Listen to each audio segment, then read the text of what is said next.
एक बख्तर जी, कल दीपेंद्र सिंह हुड्डा ने यहाँ पर मीटिंग ली थी। उन्होंने कहा कि भाजपा सरकार भेदभाव कर रही है विकास कार्यों को लेकर। देखिए ऐसा है, जिसके दिल में जो बातें हैं उसको वही नजर आती हैं।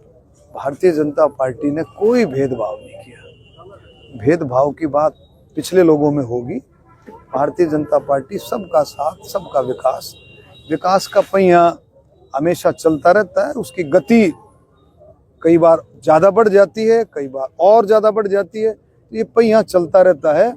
नंबर सबका आना है। सभी विकास कामों का धीरे धीरे करके सबका नंबर आएगा। विकास के कामों में कोई भेदभाव नहीं है, सारा एक समान। उन्होंने कहा कि मेट्रो का एक खंबा तक गाड़ नहीं पाया। गड़ेगा ना, अब गड़ेगा, चिंता ना करो, गड़ेगा। अच्छा, मनोहर लाल खट्टर ने पूर्व प्रधानमंत्री जवाहरलाल नेहरू को एक्सीडेंटल प्रधानमंत्री कहा था, तो वहीं भूपेंद्र सिंह हुड्डा ने उन्हें एक्सीडेंटल मुख्यमंत्री कहा।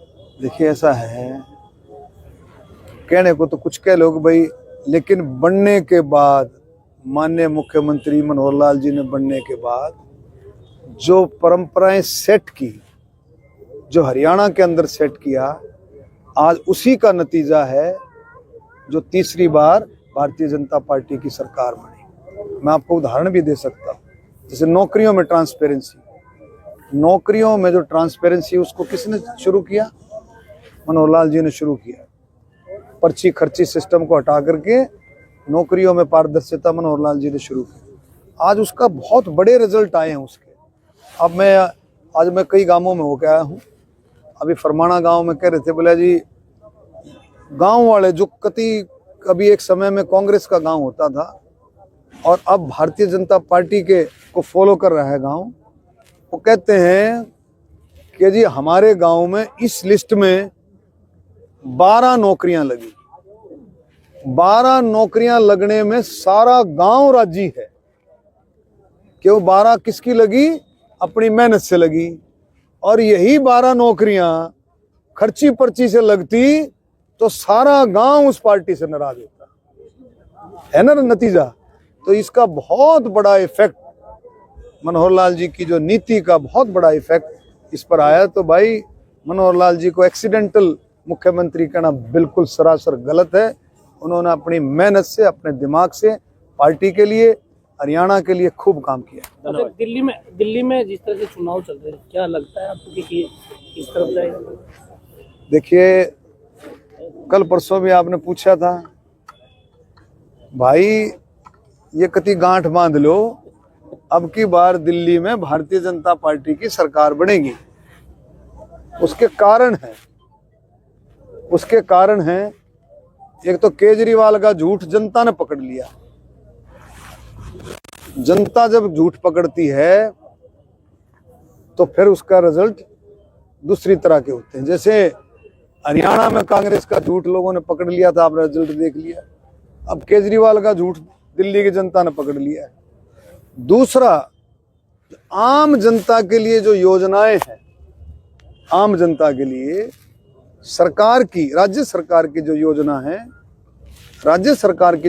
है, उनके साथ साथ माननीय प्रधानमंत्री जी ने कहा कि कहीं भी, ये मैं भी कहता हूं, कहीं भी किसी राज्य में अगर किसी दूसरी पार्टी की सरकार है और भारतीय जनता पार्टी इलेक्शन के बाद सरकार बनाती है, तो उन सरकार की योजनाओं को भारतीय जनता पार्टी कभी छेड़ती नहीं है। जनहित की योजनाओं को कभी छेड़ती नहीं है। तो राज्य सरकार, जो कि केजरीवाल ने कभी भी केंद्र सरकार की किसी भी योजना को लागू नहीं किया।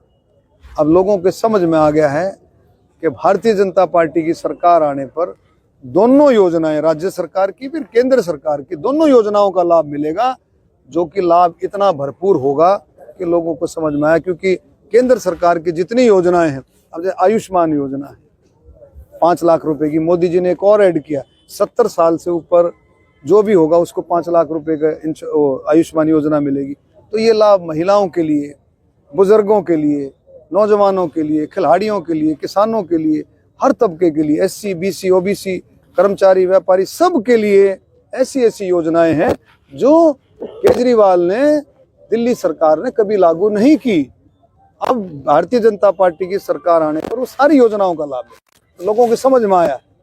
लेकिन मंत्री जी राहुल गांधी भी ये कह रहे हैं कि केजरीवाल भी नरेंद्र मोदी की तरह झूठ बोल रहे हैं। देखिए हाँ, संजय पूरा ऐसा है, राहुल गांधी अपनी डबली बजा रहा है, केजरीवाल अपने। देखो सबसे पहले तो भाई कल लोहड़ी थी, आज मकर संक्रांति, उसकी सबको बहुत बहुत बधाई। और महाकुंभ जो शुरू हुआ है कल से, और आज आप देखो कल भी करोड़ों लोगों ने कल स्नान किया, और आज शाम तक डेटा आएगा।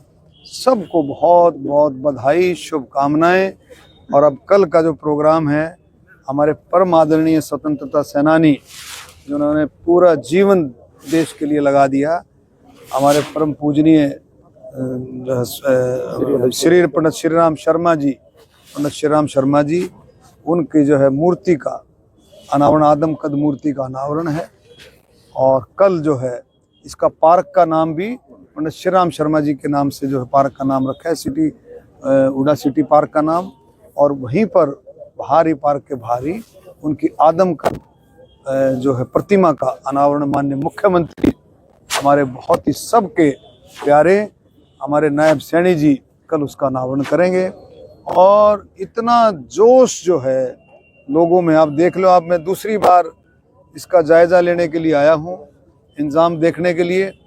हर घर में जोश है, आप देखेंगे हर घर से लोगों में इतना जोश है कि हर घर से कोई ना कोई निकल करके आना चाहता है इस प्रोग्राम में शामिल होने के लिए। और हर बरादरी में जोश है, क्योंकि स्वतंत्रता सेनानी और जिन्होंने देश के लिए लड़ाई लड़ी है, उनका तो सबके 36 बरादरी उनका धर्म है।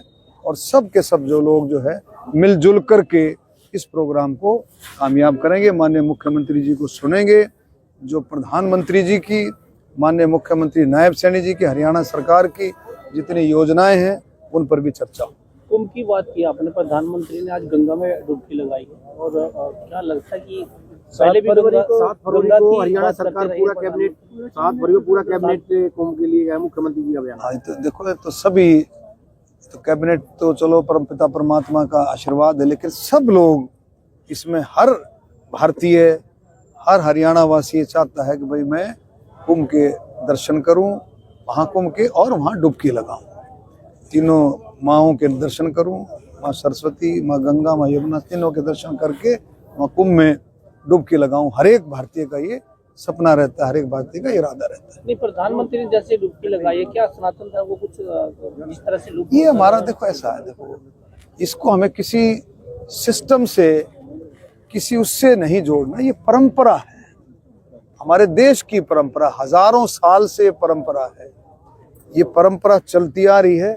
और इस परंपरा को देश के संतों ने, देश के आदि काल से परंपरा है, उस परंपरा को हम सब मिलकर के उसको फॉलो कर रहे हैं। और माँ गंगा का हम सब जानते हैं, साइंटिफिक भी है, माँ गंगा में का तो जो महत्व है, जो माँ गंगा का जो महत्व है, उसका वर्णन अपने शब्दों में वर्णन नहीं किया जा सकता।